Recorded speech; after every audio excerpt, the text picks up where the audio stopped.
नमस्कार, metro city में आपका स्वागत है। आपके साथ हाजिर हूं मैं कंचन। शुरुआत करेंगे बुलेटिन की साइबर सिटी गुरुग्राम की खबर से। जी हां, गुरुग्राम में हुई बारिश ने प्रशासन के तमाम दावों की पोल खोल कर रख दी है। जलभराव की समस्या से लोगों को परेशानियों का सामना करना पड़ा, तो वहीं दूसरी ओर विधायक सुधीर सिंगला ने जलभराव का ठीकरा अधिकारियों के सिर फोड़ दिया। उन्होंने कहा कि अधिकारियों को जो कार्य करने चाहिए थे वो कार्य अधिकारियों ने नहीं किए।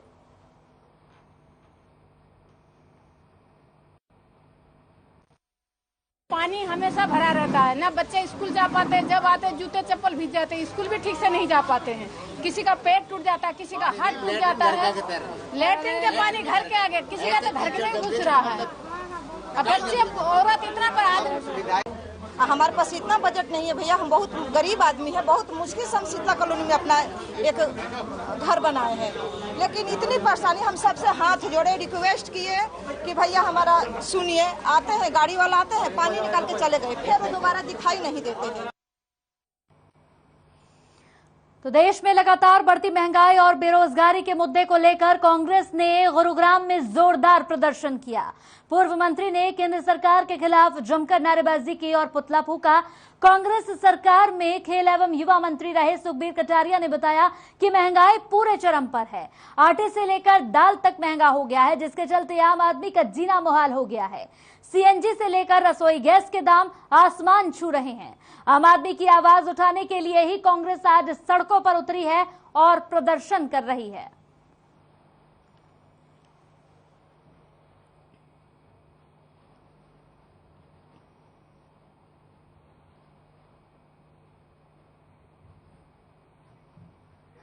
तो चंडीगढ़ में कांग्रेस ने महंगाई पर भूपेंद्र सिंह हुड्डा और चौधरी उदय भान के नेतृत्व में बीजेपी के खिलाफ प्रदर्शन किया। महंगाई, बेरोजगारी और सरकार की नीतियों के खिलाफ कांग्रेस ने हल्ला बोला। कांग्रेसी नेता कांग्रेस कार्यालय से राजभवन का घेराव करने के लिए मार्च कर रहे थे, तभी कार्यकर्ताओं को पुलिस ने रास्ते में बैरिकेड लगाकर रोका और हिरासत में लिया। भूपेंद्र सिंह हुड्डा, चौधरी उदय भान समेत कांग्रेस के तमाम वरिष्ठ नेता और विधायकों को पुलिस ने हिरासत में ले लिया।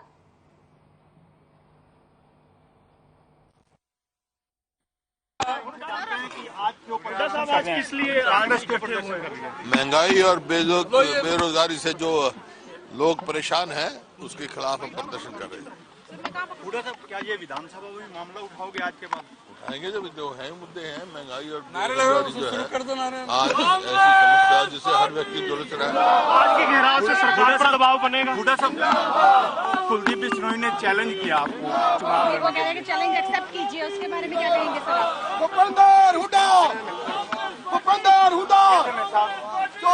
सरकार को एक पार्टी को देश साबित करने की जो कोशिश हो रही है ना, उसके खिलाफ ये हमारा संघर्ष।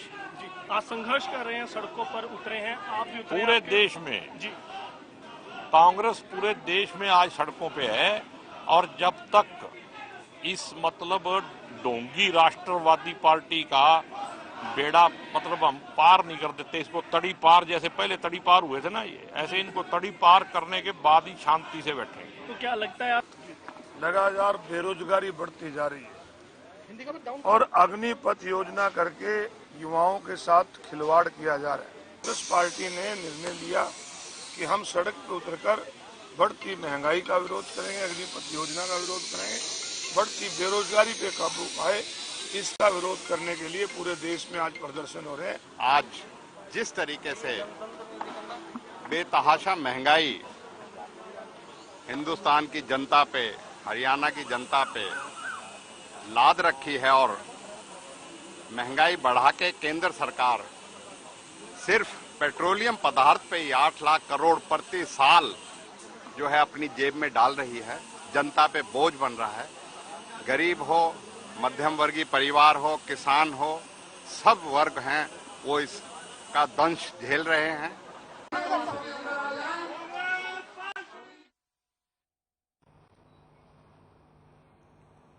खबर फरीदाबाद से है, जहां कांग्रेस कार्यकर्ताओं ने देश में लगातार बढ़ती हुई महंगाई को लेकर खाद्य पदार्थों पर लगाए गए जीएसटी के बाद आज प्रदेश भर में कांग्रेस पार्टी सड़कों पर उतर आई है। भारतीय जनता पार्टी के खिलाफ जमकर नारेबाजी की गई है और जमकर अपना रोष यहां पर प्रकट किया गया है। बढ़ती महंगाई को लेकर लगातार कांग्रेस ने आज हर जगह पर प्रदर्शन किया।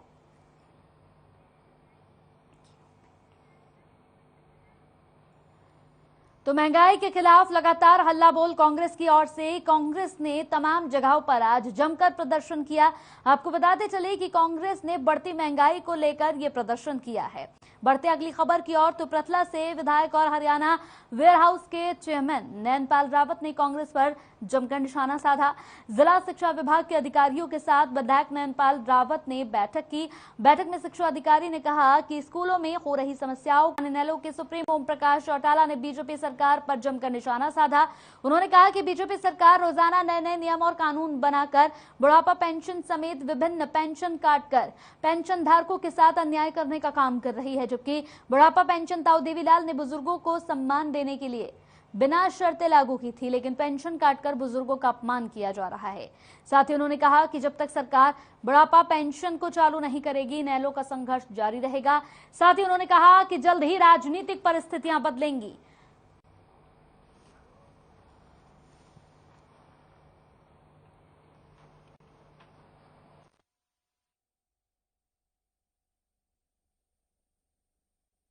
राजनीतिक स्वार्थी लोग जो हैं वो अपने स्वार्थ की पूर्ति के लिए कहीं भी जा सकते हैं, लेकिन जो अपने दल को छोड़ करके स्वार्थ की पूर्ति के लिए किसी दूसरे दल में जाते हैं, उनकी हालत बहुत खराब होती है। हमारे यहाँ एक कहावत है कि ठोड़ पड़े पत्थर भारी हो। जो आदमी मुश्किल अपने ठिकाने पर रहे, उनकी इज्जत बड़ी है।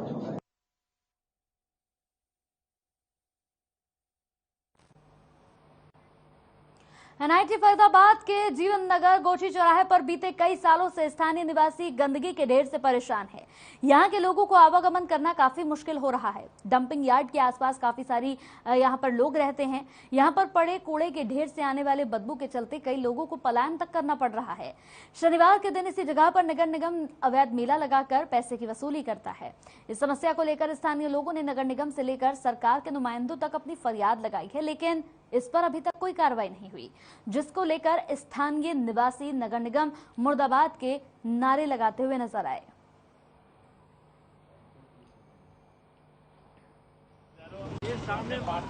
गंदगी बहुत ज्यादा है, सब जगह हमने शिकायत कर ली, पार्षद से शिकायत कर ली, नगर निगम से शिकायत कर ली, प्रशासन से शिकायत कर ली, और कोई सुनवाई हमारी हो ही नहीं रही। कौन सी जगह है ये गौची है जी, गौची पीर बाबा गौची मोड़।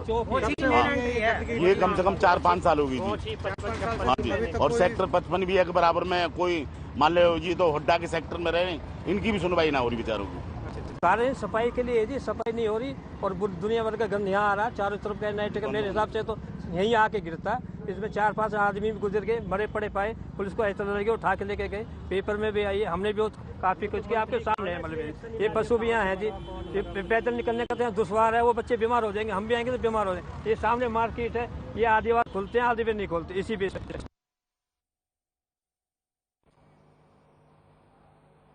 हरियाणा रोडवेज विभाग ने बहादुरगढ़ के नवनिर्मित बस स्टैंड से यात्री बसों का परिचालन शुरू कर दिया है। रोडवेज के जीएम नरेंद्र गर्ग ने नए बस स्टैंड पर विधिवत रूप से पूजा अर्चना के बाद रोहतक और बेरी के लिए यहां पर बसों को रवाना किया। आपको बताते चले कि बसों का परिचालन शुरू करने के बाद यहां पर लोगों में काफी खुशी नजर आई। निर्देश विभागीय अधिकारियों को दे दिए गए हैं। करोड़ों की लागत से लगभग 52,000 वर्ग फुट एरिया में ये बनकर तैयार है। इस नए बस स्टैंड में बसों के सुचारू आवागमन और यात्रियों की सुविधा के लिए 18 आवेज बनाए गए हैं। नए बस स्टैंड की इमारत 2 मंजिला की बनाई गई है, जिसमें यात्रियों की सुविधा का पूरा ख्याल रखा गया है। विभागीय कार्यालयों के लिए भी पूरा स्थान उपलब्ध हो गया है।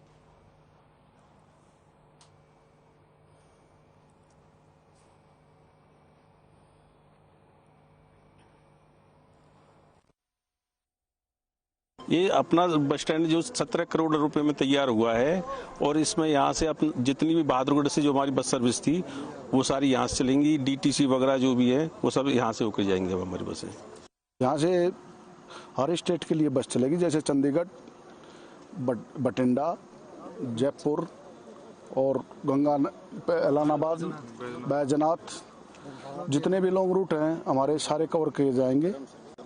धर्मशाला, जालंधर, लुधियाना, और लोकल जो भी सर्विस है, जैसे गुड़गांव, फरीदाबाद, इधर नजफगढ़, डीटीसी वगैरह भी नरेला वगैरह के लिए है, और रोहतक के फाजिलका तक जाएंगी गाड़ियां।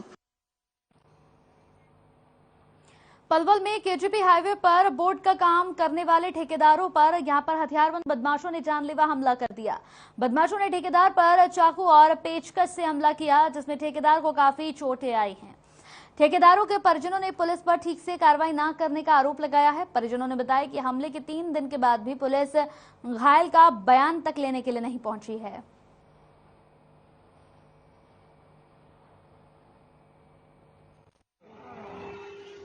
मेरे साथ ये हुआ था, लोहागढ़ बोर्ड बनवा रहे थे हम हाईवे के, और वहाँ आदमी आए, उन्होंने मेरे से पूछा कि क्या नाम है तुम्हारा, जगत ठेकेदार तुम ही हो? मैं कहा जी, और उन्होंने मारना पीटना शुरू कर दिया चाकुओं से।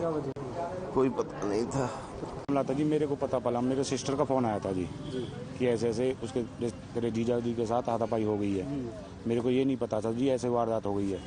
वो हमलावर आए, उन्होंने चाकुओं से जो भी हथियार थे और भी हमला किया। मेरे पास फोन आया एक बंदे का और कि तुम एपेक्स में पहुंचो, जल्दी से जल्दी स्ट्रेचर करवा के रखो। मैं वहाँ पे पहुंचा, मैंने वहाँ ट्रीटमेंट कराई। वहाँ पे बीपी था 50 से नीचे, जो ऊपर होता है जी, बीपी उससे नीचे था। पल्स 25 प्लस थी। पंचकुला से झज्जर आई डॉक्टरों की टीम ने सरकारी अस्पताल का दौरा किया और अस्पताल में यहां पर व्याप्त स्थिति का जायजा लिया। दौरे के दौरान टीम को कई खामियां देखने को मिली, जिसके बाद अस्पताल प्रशासन को जल्द समस्याओं के निपटारे के आदेश दिए गए। बता दें कि 2 दिन पहले ही अस्पताल प्रबंधन की टीम के पहुंचने की सूचना मिल गई थी। बावजूद इसके अस्पताल ने व्यवस्थाओं को ठीक नहीं किया।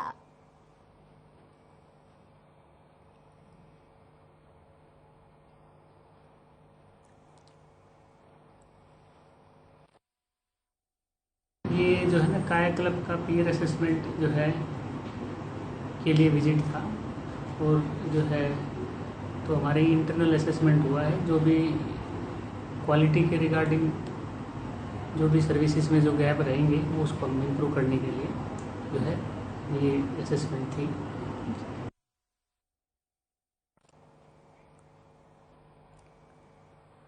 तो सरकारी अस्पताल पहुंची डॉक्टरों की टीम ने यहां पहुंचकर जायजा लिया और साथ ही साथ आपको बता दें कि 2 दिन पहले ही खबर मिल चुकी थी कि टीम यहां पहुंचने वाली है, लेकिन उसके बाद भी अस्पताल की हालत को सुधारा नहीं गया। जो खामियां थी उन खामियां को ठीक नहीं किया गया। तस्वीरें आप देख सकते हैं। तो ये डॉक्टरों की टीम पहुंची। डॉक्टरों की टीम पहुंचने के बाद यहां पर सभी चीजों को बारीकी से देखा गया।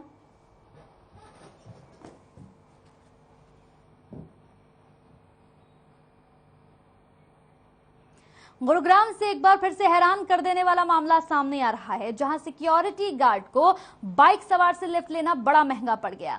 बताया जा रहा है कि बाइक सवार युवक ने सिक्योरिटी गार्ड को नाम से बुलाया और कहा कि आपको ऑफिस तक छोड़ देता हूं। इफ्को चौक पर पहुंचने पर बाइक चला रहे युवक ने सिक्योरिटी गार्ड को कोल्ड ड्रिंक पिलाई।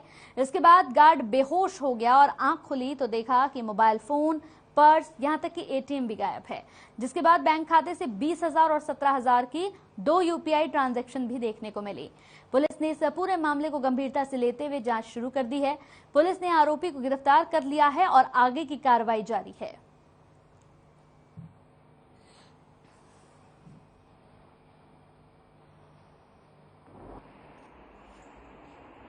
तो जब वो मेन रोड पे जा ही रहा था तो एक मोटरसाइकिल सवार ने उसके बराबर में आके मोटरसाइकिल रोकी और उसको नाम लेके पुकारा और उसको कहा तो मेरी मोटरसाइकिल पे बैठ ले, मैं तेरे को छोड़ देता हूँ। आगे जाके इफ्को चौक के पास उसने मोटरसाइकिल रोकी और पेप्सी पीने के लिए कहा और उन्होंने वहाँ पे एक दुकान से पेप्सी खरीद के पी और उसके बाद इफ्को चौक पे वो आदमी बेहोश हो गया।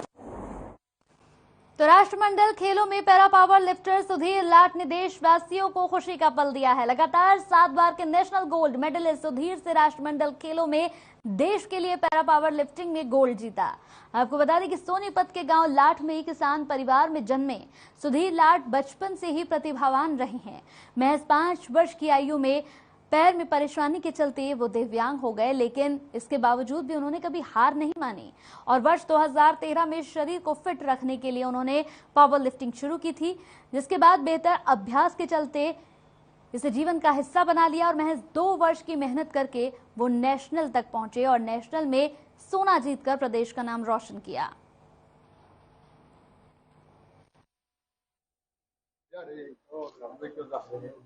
इसका जी गोल्ड मेडल जीता सुधीर ने, हमारे बच्चे ने गांव का, जिले का, पूरे हरियाणा का, पूरे भारत का नाम रोशन कर दिया।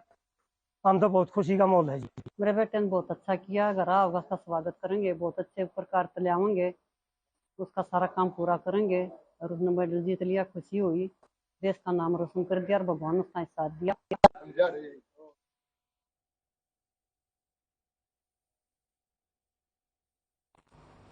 चलिए, इसी बीच इस वक्त की बड़ी खबर आ रही है टीवी स्क्रीन पर। इस वक्त की बड़ी और अहम खबर आपको दिखाने जा रहे हैं करनाल से। इस वक्त की बड़ी और अहम खबर, जी हां, करनाल से इस वक्त की बड़ी खबर आपको दिखा रहे हैं, जहां पर लगातार धमकियों का सिलसिला जारी है। सीएम मनोहर लाल को 2 दिवसीय दौरा है। 6 अगस्त को जिले को यहां पर सौगात मिलेगी। 5 पावर स्टेशनों का उद्घाटन होगा। WJC कैनाल प्रोजेक्ट का उद्घाटन करेंगे। इस वक्त की बड़ी खबर टीवी स्क्रीन पर। तो सीएम मनोहर लाल का 2 दिवसीय दौरा है ये। 6 अगस्त को जिले को करोड़ों की सौगात मिलेगी। 5 पावर स्टेशन का उद्घाटन होगा। WJC कैनाल प्रोजेक्ट का उद्घाटन करेंगे मुख्यमंत्री। 8 परियोजनाओं का यहां पर शिलान्यास भी किया जाएगा। बड़ी खबर इस वक्त की, मुख्यमंत्री मनोहर लाल 2 दिवसीय दौरा करेंगे करनाल। 6 अगस्त को जिले को करोड़ों की सौगात मिलेगी। 5 पावर स्टेशन का उद्घाटन किया जाएगा। WJC कैनाल प्रोजेक्ट का उद्घाटन भी होगा। 8 परियोजनाओं का शिलान्यास भी होगा। तो करोड़ों की सौगात भी मिलेगी यहां पर।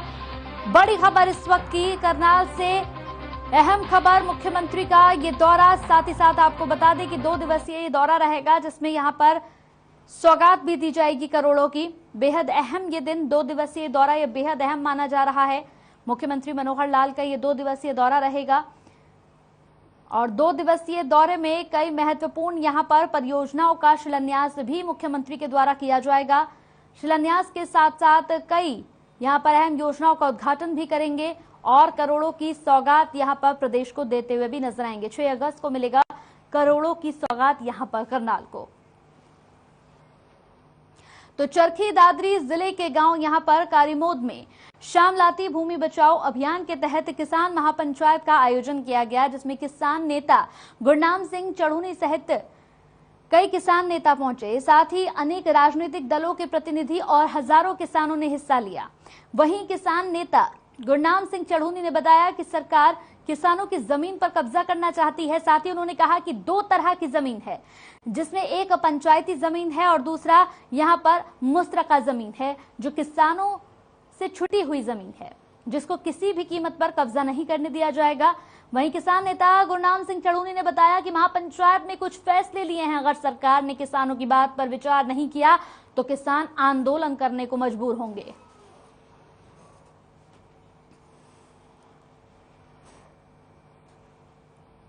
आज कारीमोद में महापंचायत की है, जहां पे कुछ दिन पहले सरकार ने जो है वो कब्जा लिया था मुस्तरका मालकान जमीन पे। 2 तरह की जमीनें हैं, एक तो पंचायती जमीन है, एक मुस्तरका मालकान है। जो मुस्तरका मालकान जमीन है वो किसानों के हिस्से से, किसानों के खाते से छुटी हुई जमीन है और वो जमीन जो है हम कहीं भी सरकार के पास नहीं जाने देंगे, क्योंकि वो जमीन जो है किसानों के खाते से छुटी हैं और किसानों उनमें पुश्तों से खेती कर रहे हैं और कई जमीनें तो आगे बिक चुकी हैं, आगे से आगे भी बिक चुकी हैं। खबर कुरुक्षेत्र से है। कुरुक्षेत्र के कस्बा शाहबाद में विस्फोटक सामग्री मामले में गिरफ्तार आरोपी को 16 अगस्त तक पुलिस रिमांड पर भेजा गया। एसटीएफ की टीम ने विस्फोटक सामग्री के आरोपी को शुक्रवार को अदालत में पेश किया। वहीं अतिरिक्त पुलिस अधीक्षक कर्ण गोयल और डीएसपी रणधीर सिंह ने बताया कि आरोपी की निशानदेही पर 1 किलो 300 ग्राम विस्फोटक बरामद किया गया था। पुलिस अब आरोपियों के साथियों की गिरफ्तारी करके साथ ही इन योजना का पता करेगी।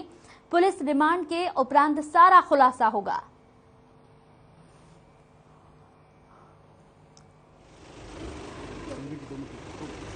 शाहबाद कुरुक्षेत्र में जो आईईडी डिवाइस हमें मिला था, एक्सप्लोजिव, हाई एक्सप्लोजिव उसमें था, शाहबाद थाने में इस संबंध में कल एक मुकदमा दर्ज किया गया अंडर एक्सप्लोजिव सब्सटेंसेस एक्ट और अनलॉफुल एक्टिविटीज़ प्रिवेंशन एक्ट 1967। तो ये एक्सप्लोजिव सब्सटेंसेस एक्ट और UAPA एक्ट के तहत इनके खिलाफ मुकदमा दर्ज किया गया और इसमें एक आरोपी को गिरफ्तार किया गया। तो रतिया नगर पालिका उप प्रधान पद को लेकर लेने वाला चुनाव जो है आज स्थगित हो गया है। आपको बता दें कि शहर के 17 वार्डों के पार्षद और प्रधान ने उप प्रधान पद के लिए आज मतदान करना था। ये मतदान SDM की देखरेख में होना था। मतदान नगर पालिका मीटिंग हॉल में कोई भी पार्षद न पहुंचने के कारण स्थगित हुआ। आगे जल्द ही इसकी तारीख रखी जाएगी।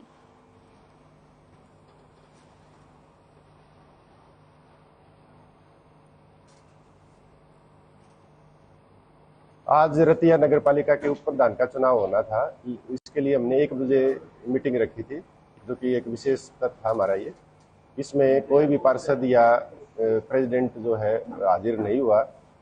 कोरम इसका 1/2 of the total number of members and president होता है, यानी 9 कैंडिडेट कम से कम आने चाहिए थे, लेकिन इस मीटिंग में एक भी कैंडिडेट उपस्थित नहीं हुआ।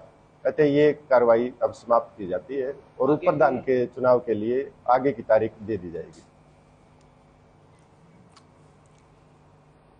तो आजकल गाय बेलपी रोग तेजी से फैल रहा है, जिसे लेकर पशुपालक बहुत ही चिंतित नजर आ रहे हैं। गाय के शरीर पर छोटे और बड़े फोड़े नुमा निशान बन रहे हैं, जिससे पशुओं में दर्द की शिकायत भी देखने को मिल रही है। यमुनानगर में भी 1000 के लगभग ऐसे मामले सामने आ चुके हैं, जिससे पशुपालक काफी चिंतित नजर आ रहे हैं और अब सरकार से भी मांग कर रहे हैं कि इस बीमारी की जल्द से जल्द दवाई या फिर वैक्सीनेशन निकाली जाए। हालांकि अभी तक ये सामने आया है कि ये बीमारी सिर्फ गाय को ही हो रही है। अभी तक किसी और पशु में इस बीमारी के लक्षण नहीं नजर आए हैं। वहीं पशुपालक डॉक्टर विजय चौधरी का कहना है कि ये बीमारी एक वायरस है, जो कि मच्छर या फिर मक्खी के काटने से भी फैल रहा है।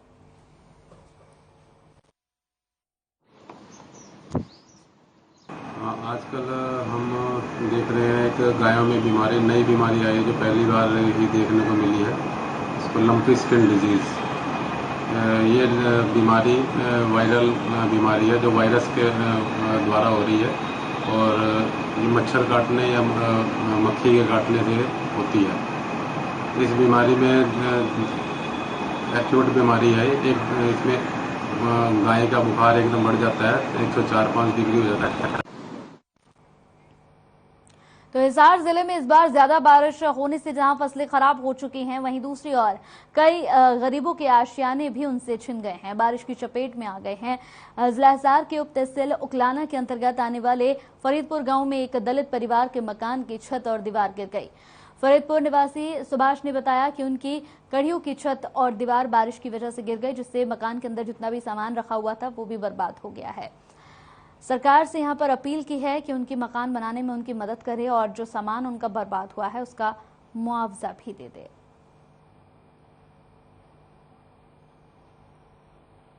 जी कच्चा मकान है, तेज बारिश के कारण मेरा मकान गिर गया। सरकार से निवेदन है मेरा दोबारा मकान बनाया जाए।